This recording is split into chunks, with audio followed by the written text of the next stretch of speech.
Merhaba değerli arkadaşlarım. Hepiniz bir videomuza hoş geldiniz, sefa geldiniz. Arkadaşlar konumuza geçmeden evvel dereceli şampiyondaki takımlarımın durumlarını da sizlerle paylaşmak istiyorum. Her zaman olduğu gibi yanda görüyorsunuz zaten. Oktay Team muhteşeme kadar gidiyor. Ondan daha ileri tabii güç olarak gidemiyor. Her sezon olduğu gibi muhteşem de bitirdi. Ama Junior gene her zaman olduğu gibi en iyilerde yerini aldı. Hatta rakipler içinde de birinci sırada. Zaten yanda rakamları görüyorsunuz. Yerelde de iyi bir derece elde ettik.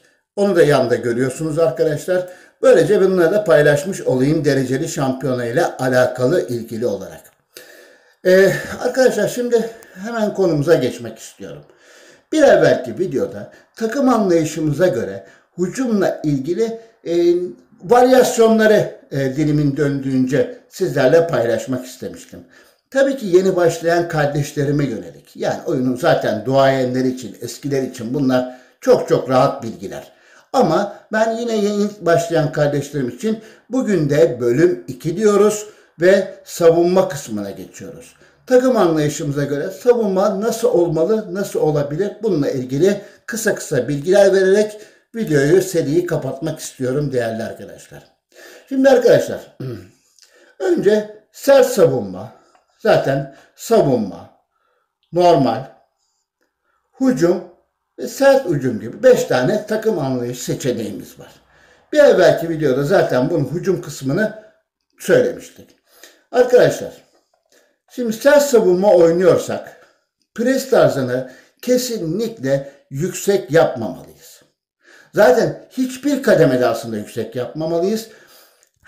Özellikle elemeli karşılaşmalarda hiç böyle yüksek presle başlamanızı asla ve asla tavsiye etmiyorum değerli arkadaşlar. 60'tan 65'ten sonra duruma göre prese geçebilirsiniz. Ama elemeli karşılaşmalarda da maçın uzama ihtimalini düşünürsek onda da ona göre hareket etmenizde büyük fayda var. Genelde alçak pres oynamak, belli bir zamandan sonra yüksek prese geçmek daha mantıklı ve doğru olacağı düşüncesindeyim arkadaşlar. Yani bu sert savunma içinde, normal içinde, hücum içinde ve sert hücum içinde hepsi için geçerli olabilecek bir durum. Pres tarzını nasıl kullanmalıyız? Arkadaşlar top çalma. Top çalmayı genelde normalde tutmakta fayda var. Yine hepsi için söylüyorum. Sert savunma, hücum, sert hücum, normal neyse yani hangi şekilde oynuyorsanız her şekilde normalde başlamakta fayda var. Rakibin zaten eğer sizden kuvvetliyse, rakip sizden şeyse o zaman pres tarzını zor da oynamamakta fayda var. Çünkü her zaman duran top verebilirsiniz ve duran toptan da gol yeme oranınız çok yüksek olur değerli arkadaşlar. Rakibinizin iyi, becerili oyuncuları ve iyi bir takımı varsa. Bunu da bir tarafa koymuş olalım değerli kardeşlerim. Genel itibarla yani yukarıdaki şu beşli için konuşuyorum. Şu gördüğünüz beşli için genelde normal başlamak en güzeli. Eğer sert savunma oynuyorsanız belki bir miktar ikinci yarılarda zor olarak yapabilirsiniz ama sert savunmayı da zaten çok kuvvetli rakiplere karşı oynayacağınız için aslında bu da tartışılabilir. Etkisi olabiliyor mu? Oluyor. Bir müddet sonra zor oynamanın yani top çalma tarzını zor tutmanın bir faydası olabiliyor. Ama dolayısıyla duran top verme şansınız %100 artıyor. Rakibin de çok becerili ayakları varsa buradan çok rahatlı gol yeme şansınız yükseliyor değerli arkadaşlar. Buna çok dikkat edelim. Bu beşli için dedik ki normal oynamak en güzeli. Eğer pres tarzını yükseğe çekme zamanınız geldiyse ya normal ya da kolay oynayın arkadaşlar top çalma tarzını. Yani şunu asla yapmayın. Hem yüksek pres hem top çalma tarzını zor yapmayın. Bu sefer takımınız hem efor harcıyor hem sert oynuyor.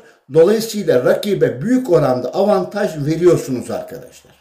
O zaman eğer yüksek prese geçme durumunda kalırsanız normale veya düşük top çalmaya dönerseniz biraz daha fayda olacağını düşünüyorum. Sizlerin de yorumlarını her zaman olduğu gibi bekliyorum değerli arkadaşlar. Şimdi markaj tarzına geçelim. Genelde sert savunma hariç markaj tarzı bölgesel olabilir. Ama diyelim ki değerli arkadaşlar sert savunma oynuyorsunuz. Sert savunma oynuyorsunuz ve markaj tarzında adam adama yapıyorsunuz. Tabii bu gene rakip analizine bağlı, rakibin durumuna bağlı, sizin elinizdeki oyuncuların kalite ve kapasitesine bağlı olarak da değişebilir. Bunu da açık ve net söyleyeyim.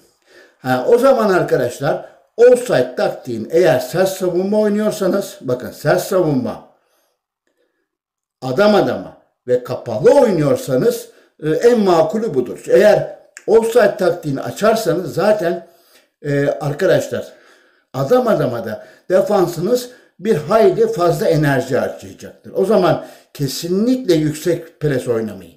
Hem yüksek pres hem adam adama oynarsanız oyuncularınız 2 kat hatta 3 kata yakın enerji harcayacaktır ki maçın belli kısmından sonra oyuncularınızda düşme başlar ve rakip de çok rahat pozisyonlara girip gol atabilir. Özellikle yeni başlayan arkadaşlar için bunu da söylemek istiyorum arkadaşlar. Şimdi bakıyorum arkadaşlar. Başka var mı atladığım? Offside taktiğini dediğim gibi hep açık tutun ama sert savunma oynuyorsanız da offside taktiğini kapatın. Çünkü adam adama markajı tercih edersiniz. Adam adama markajda da offside taktiğinin kapalı olmasında fayda var değerli kardeşlerim. Evet arkadaşlar. Savunma için aslında çok da söyleyecek bir şey yok. Yani hangi formasyonda oynuyorsanız oynayın. Mesela ben bu bir maçım için böyle bir formasyon tercih ettim. Mesela bu sert savunma için oynanabilecek formasyonlardan bir tanesi. Eğer sert savunma oynuyorsak kesinlikle böyle bir formasyonda oynuyorsanız eğer beşli veya dörtlü bir formasyonda oynuyorsanız adam adamı oynamanızda fayda olabilir. Ama rakip eğer yine kuvvetliyse işte orada maçın ilerleyen dakikalarında sıkıntı yaşama şansınız olabilir. Bunun dışında arkadaşlar sert savunma hariç savunma normal. Zaten hücum ve sert hücum için zaten bu geçerli olamaz. Kesinlikle bölgesel markaj en makul olanıdır arkadaşlar. Ve offside taktiğinin de açık olmasında fayda vardır değerli kardeşlerim. Dediğim gibi adam adama oynadığınız zaman muhakkak ki pres tarzında alçak tutmanızda fayda var. Özellikle alçak preste başlayıp daha sonra yükseltmekte bu da ince bitiyordur. Fayda var yeni başlayan kardeşlerim için. Arkadaşlar ilk serilik videomuzun bugün de savunma ile ilgili kısa bir sohbet etmek istedim sizlerle. Sizlerin de soruları olursa her zaman bekliyorum. Bir başka videomuzda tekrar görüşmek üzere. Hoş ve esen kalın değerli kardeşlerim.